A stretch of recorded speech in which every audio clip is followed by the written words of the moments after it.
एक घने और डरावने जंगल से। वहां एक गाय अकेली खड़ी थी। उसकी आंखों से लगातार आंसू बह रहे थे। उसके ठीक सामने एक साधु महाराज खड़े थे, जो अत्यंत क्रोधित और प्रचंड अवस्था में उसे घूर रहे थे। तुझे तेरे कर्मों का फल जरूर मिलेगा। तेरी वजह से आज निर्दोष लोगों की जिंदगी खतरे में है।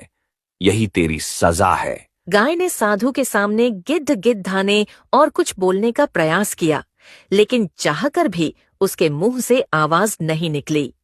यह देखकर साधु कुटिल मुस्कान के साथ बोले, तू बोल नहीं पा रही ना? तू एक ऐसी गाय है जो लोगों के लिए बोझ है। बोझ।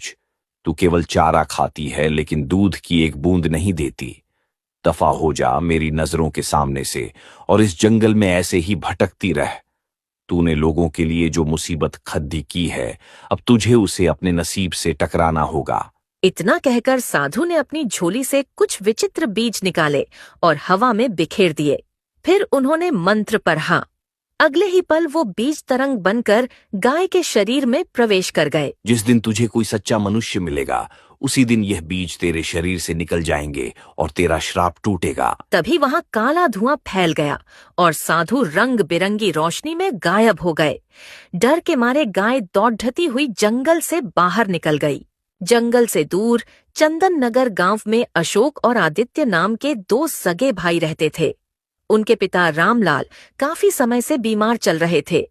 एक दिन रामलाल अपनी उसी गाय को, जो जंगल से आई थी, बद्धे प्यार से चारा खिला रहा था। तभी बद्धे बेटे अशोक की पत्नी बिया वहां आई और गुस्से में बोली, ससुर जी, आखिर आप इस गाय को किसी कसाई को क्यों नहीं बेच देते? वैसे भी यह किसी काम की नहीं है। दूसरे गांव के लोगों की गाय तो दूध देती है, लेकिन हमारी गाय तो सिर्फ चारा खाती है और धन बर्बाद करवाती है।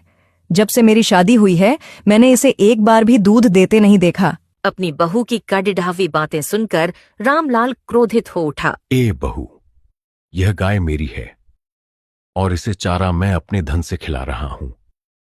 भाई, तुम्हें क्यों इतनी तकलीफ हो रही है? बार बार कहती हो गाय बेच दो, कसाई को दे दो। अरे, यह गाय दूध दे या न दे, मुझे इससे कोई फर्क नहीं पड़ता। बद्धी आई समझाने वाली हमको। ससुर की डांट सुनकर ब्याह गुस्से में पैर पटकती हुई वहां से चली गई। रामलाल ने फिर से बड्ढे प्यार से गाय को चारा खिलाया। शाम को जब बद्धा बेटा अशोक थका हारा घर आया, तो उसने देखा कि उसकी पत्नी ब्याह का मुंह फूला हुआ है। क्या हो गया ब्याह? आज तुम्हारे चेहरे पर यह क्रोध क्यों झलक रहा है? और क्या होगा, तुम्हारे पिता से जरा सी बात क्या कह दो, वो तो नाराज हो जाते हैं। अब तुम ही बताओ, हमारे घर में जो गाय पल रही है, आखिर हमें उससे फायदा क्या है? मैंने केवल इतना कहा कि इसे बेच दो, बस इसी बात पर मुझे बुरा भला बोलने लगे। पत्नी की बात सुनकर अशोक का पारा चढ़ गया। वो सीधे अपने पिता के कमरे में पहुंचा।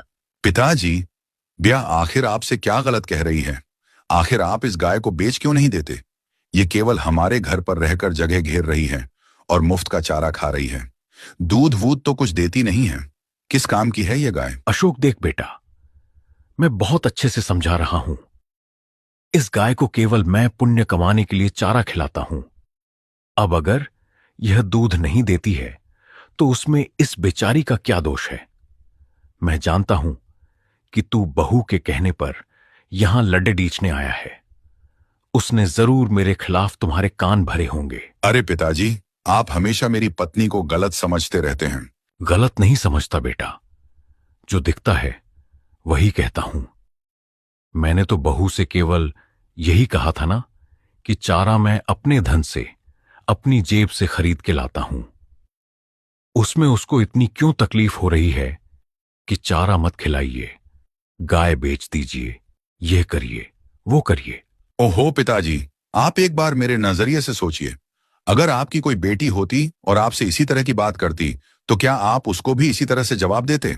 सोचिएगा इस बारे में। इतना कहकर अशोक वहां से चला गया। रामलाल गहरी सोच में अपनी चारपाई पर लेट गया। कुछ देर बाद उसका छोटा बेटा आदित्य वहां आया। पिताजी, मैंने सब कुछ सुना। भाभी ने आपसे क्या कहा, भैया ने आपसे क्या कहा। आपको पिताजी भाभी पर इस तरह से नाराज नहीं होना चाहिए था। आखिर वो घर की बहू हैं। अपने छोटे बेटे आदित्य की समझदारी देखकर रामलाल मुस्कुराया। बेटा, यह गाय मुझे जंगल में भूखी प्यासी घूमती हुई मिली थी। तरस खाकर मैं इसे घर ले आया। बस तब से मैं इसका ख्याल रख रहा हूं। मैं जानता हूं कि इस गाय का यहां रहना तेरे बड्ढे भाई और तेरी भाभी को बिल्कुल भी पसंद नहीं है। अब सच बता, क्या तू भी इस गाय को पसंद नहीं करता? सही सही बताना बेटा। पिताजी, आप ये कैसी बातें करते हैं? आप मेरे पिता हैं। भला अगर आप किसी जीव से प्रेम करते हैं तो मैं उससे नफरत कैसे कर सकता हूँ? आपको जो पसंद है मुझे भी वो पसंद है। तभी वहां आदित्य की पत्नी राधा दूध लेकर आई। पिताजी, अब आप दूध पी लीजिए। चिंता मत कीजिए, मैं और आदित्य भी आज से गाय का ख्याल रखेंगे। बहुत अच्छे बेटा, मुझे तुम दोनों से यही उम्मीद थी। केवल तुम दोनों ही हो जो मुझे इस घर में समझते हो। बहुत अच्छे। रामलाल अपने गांव का सबसे संपन्न किसान था। अगले दिन आदित्य खेत पर जाने की तैयारी कर रहा था, तभी रामलाल ने उसे टोका। आदित्य बेटा, पिछले कुछ दिनों से मैं देख रहा हूं कि तुम उपजाऊ खेत में न जाकर बंजर खेत पर जा रहे हो। देखो बेटा, तुम चाहे कितना भी प्रयास कर लो, लेकिन बंजर खेत पर कभी भी अनाज नहीं होगा। पिताजी, हमारी जमीन भले ही बंजर है, लेकिन है तो हमारी ही ना। फिर भी प्रयास करने में क्या जाता है। तभी अशोक मुस्कुराता हुआ वहां आया और ताना मारते हुए बोला, अरे क्या बात है, क्या बात है? अगर ऐसी बात है तो भैया उपजाऊ जमीन हमको दे दो और बंजर जमीन तुम खुद रख लो। करो अपना बंजर जमीन में जो करना है। अब भैया, इस बात का फैसला तो पिताजी करेंगे। रामलाल यह सुनकर क्रोधित हो गया और अशोक को डांटा। अशोक, मैं काफी समय से देख रहा हूं कि तुम्हारे मुंह से हमेशा बंटवारे की बातें ही निकलती हैं। अरे, कितनी बार मैंने तुमसे कहा है कि एकता में ही शक्ति होती है। तुम बंटवारे की बातें क्यों सोचते हो? पिताजी, मेरा कहने का वो मतलब नहीं था। मैं जा रहा हूं। अशोक बड़बड़ाता हुआ चला गया और आदित्य भी बंजर खेत की ओर निकल गया। कुछ देर बाद रामलाल अपनी बंजर जमीन पर गया। वहां आदित्य और राधा कड्ढी धूप में मेहनत कर रहे थे। अरे पिताजी, आप यहाँ क्यों आए हैं? आप घर पर आराम कीजिए। आपने वर्षों मेहनत की है, अब आपके आराम करने के दिन हैं। हम लोग हैं ना, आप घर जाइए। हां बेटा, ऐसा है। जो बात मैं तुमसे करना चाहता हूं वो घर पर नहीं कर सकता था, इसीलिए मैं यहां आया हूं। यह सुनकर आदित्य चौंक गया। वो अपने पिता और पत्नी राधा को लेकर एक वृक्ष के नीचे छांव में बैठ गया। क्या बात है पिताजी?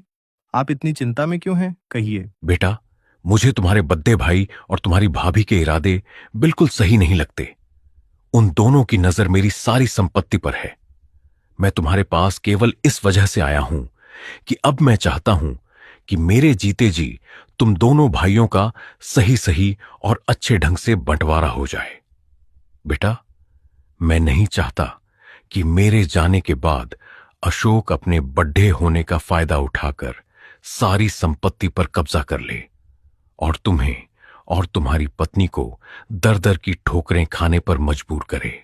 पिताजी, आप ये कैसी बातें कर रहे हैं? अभी कुछ देर पहले आपने कहा था कि जो कुछ भी है हम दोनों भाइयों का है, एकता में शक्ति होती है। अब आप ऐसी बातें कर रहे हैं? हां बेटा, हां। मैं तो हमेशा से यही चाहता हूं कि तुम दोनों भाई मिलकर रहो। परंतु बेटा, मुझे अशोक से बिल्कुल भी उम्मीद नहीं है। उसका स्वभाव शुरू से ही लालची रहा है और इत्तेफाक से उसकी पत्नी भी उसी स्वभाव की है। मैंने सोचा था कि बहू के अच्छे संस्कार अशोक के स्वभाव को बदल देंगे, परंतु मुझे नहीं पता था कि जिस लड डिटकी को मैं घर की बहू बनाकर ला रहा हूं वो भी मेरे बेटे जैसी ही निकलेगी। तो फिर पिताजी, आपने क्या सोचा है? बेटा, मैंने तुम सबसे एक बात छिपाई है। मैं काफी समय से अंदर ही अंदर बीमार चल रहा हूं। कहने का मतलब, मेरे पास अब बहुत समय नहीं है। क्या?